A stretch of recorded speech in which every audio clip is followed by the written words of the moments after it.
How much does your pop filter affect the way your vocal sounds? So recently I watched like a bunch of like studio tour videos, and what I noticed was a lot of these people use the Stedman pop filter. And I was wondering, what's so special about this pop filter? Like, aren't all pop filters the same? So I looked into it and I saw that it was $85. For context, the pop filter I have been using is one I got from Amazon for under $15. So of course, curiosity got me, so I decided, let me pick one of these up. So here it is. This is the Stedman Proscreen XL. The main difference I noticed about this is that it's made of metal, as opposed to all the other pop filters I've owned, which have been made of a fabric. Not sponsored, by the way. I did buy this myself with the intention of testing it out against my current pop filter. If it doesn't perform much better, it's gonna return it. I will say though, this thing does come with a lifetime warranty, so essentially they're pretty much saying this will be the last pop filter you ever buy. So let's find out if that's gonna be the case for me, or if it's going right back to Sweetwater. All right, so to test this one out, I'm gonna be recording part of a verse of a song I've been working on. The song is nowhere near done, so this is kind of just like a little draft.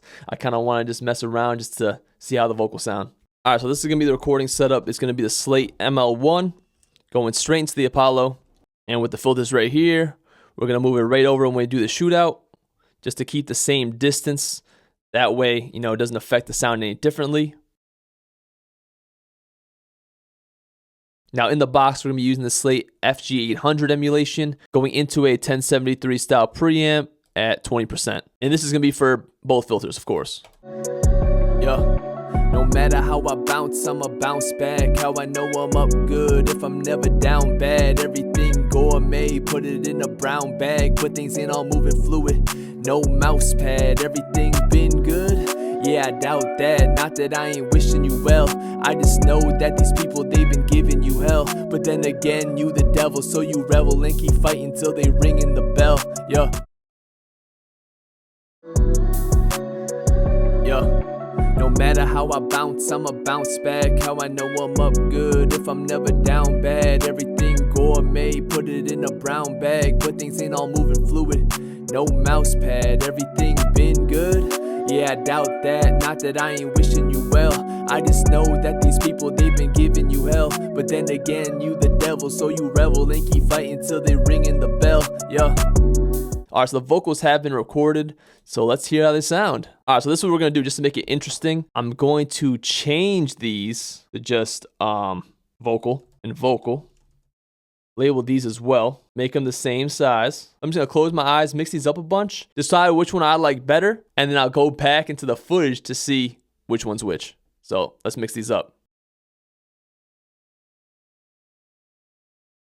Okay, looks like I accidentally turned this one on. Also, I don't know which one's which at this point, but let's listen to them. Yeah. No matter how I bounce, I'ma bounce back. How I know I'm up good if I'm never down bad. Everything gourmet, put it in a brown bag. But things ain't all moving fluid, no mouse pad. Everything been good? Yeah, I doubt that. Not that I ain't wishing you well. All right, first listen. This second one right here sounds a little more clear, has a little more clarity to it. The first one kind of sounds a little muffled. Yeah. No matter how I bounce, I'ma bounce back. How I know I'm up good if I'm never down bad. Everything gourmet, put it in a brown bag. But things ain't all moving fluid, no mouse pad. Everything been good? I don't know if you guys hear that, but definitely sounds way more clear on the second one right here. And a vocal that sounds more clear definitely has more room to be worked with in the mixing stage. So I think this is the one I like. Before we reveal which one's which, let me know in the comments which one you like better. Let's do it one last time. Yeah. No matter how I bounce, I'ma bounce back. How I know I'm up good if I'm never down bad. Everything gourmet, put it in a brown bag. But things ain't all moving fluid, no mouse pad. Everything been good? Yeah, I doubt that. Definitely going with the second one, for sure. All right, so it looks like the one I chose was the Stedman. I just clicked undo a bunch of times and it eventually undid the rename. So the one I chose was the Stedman. So I'm actually pleasantly surprised because, like I said earlier, I didn't think that the pop filter made that much of a difference. I just thought, it gets those plosives and that's it. I didn't think it would affect the tone that much. Now it raises the question, is it worth $85? You definitely get a clearer sound without any processing, and the recording stage is definitely the most important part of getting that sound you want. And as someone who does a lot of vocals, that is really important to me. And we can't forget the lifetime warranty. So this will be the last pop filter I get, hopefully. You know what I mean? Knock on wood. I've gone through about 2 or 3 regular pop filters already, and if they're each like $15, it's already $45. We're already halfway there. But I will say for most people, you probably don't need to drop the $85 on the Stedman. You can get really good vocal takes without it. But that's me for this one. If you liked the video, give me a thumbs up, leave a comment, let me know exactly what you think. Subscribe for more videos, and be sure to check me out on my social medias and my music and all platforms, all linked down below. Thanks for watching, thanks for listening, and I'll see you guys next time. Peace.